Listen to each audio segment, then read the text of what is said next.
Hey there, Malcolm, how you doing? Yeah, mate, not too bad. Not too bad. Yeah, not too bad. How you doing with the flooding? Well, mate, you know, the floods, well, they did affect me a bit, mate. Yeah, they flooded me corn crop, you know, underwater. Mate, yeah.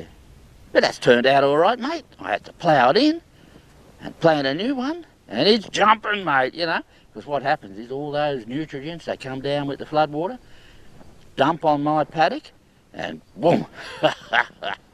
I'll have a bumper crop of corn out of this one, mate, you know. So a bad thing can often be a good thing, you know, if you know what I mean, you know.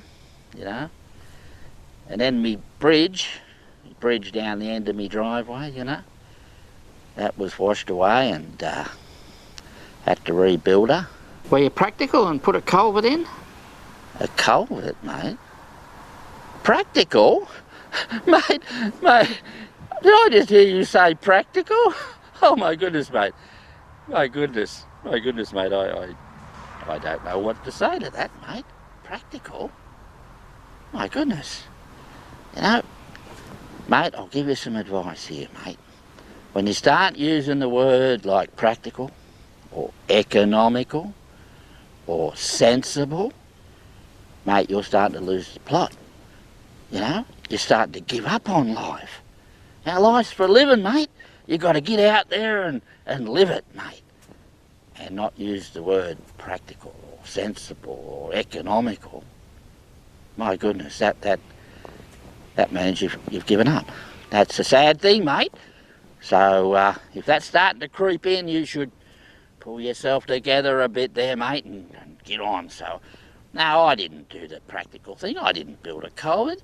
A culvert at the end of my driveway, that would send a clear message to everybody that I've given up, that I've just chucked in the towel, mate. You know what I'm saying? So no, mate, no, I rebuilt the bridge, mate, you know. Me and the old man built that bridge, yeah. So something about a bridge and the entrance to a property, mate. You come down and boom it across the bridge, mate. It says volumes about the farmer that owns that property, mate. Yeah, says he's a good bloke, you know. So, no, I rebuilt the bridge. The old ute stiff's been fixed up, mate. Yeah, got a limited slip back in her now. Oh, it's a tight limited slip, mate. Yeah, can't get a bog now. Good old ute, mate, yeah. How are things going with the granny? Oh, the granny, mate, yeah, she's a good sort, mate. Yeah, she's a good sort. Good news there too, mate. Yeah, some good news with the granny, mate. Yeah, now she was keeping time with some Pitt Street farmer, mate. Can you believe it?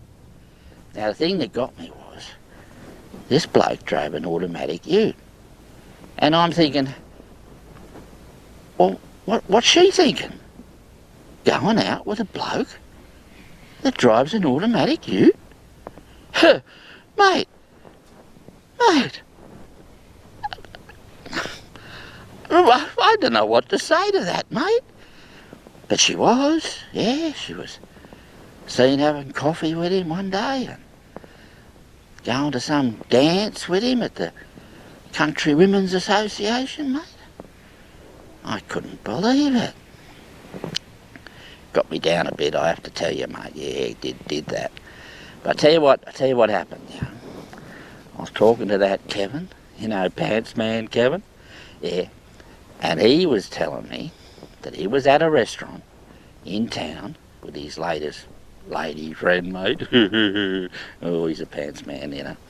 Anyway, he was only a couple of tables away from the granny and his Pitt Street farmer.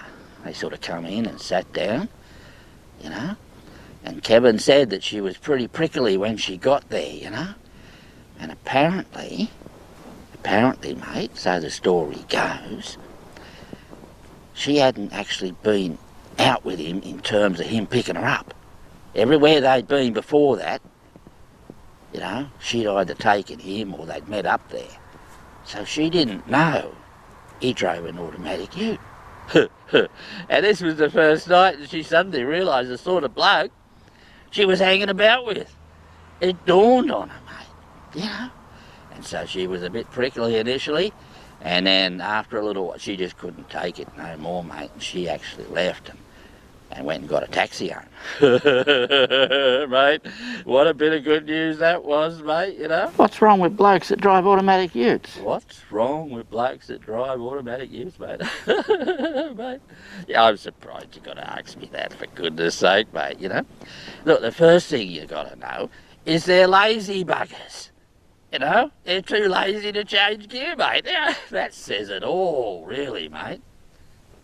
You know, I've never known a bloke that drives an automatic ute to be a decent sort of a bloke, you know. This Pitt Street's farmer bloke, he scarpered back to the city not long after that, put a manager in on the farm, you know. Apparently it turns out he's got a wife and kids down there. So, you know, that says it all, mate. That says it all. Don't have to say no more, mate, you know. Anyway, mate, I better be on my way and get on with the day, and I'll be seeing you around.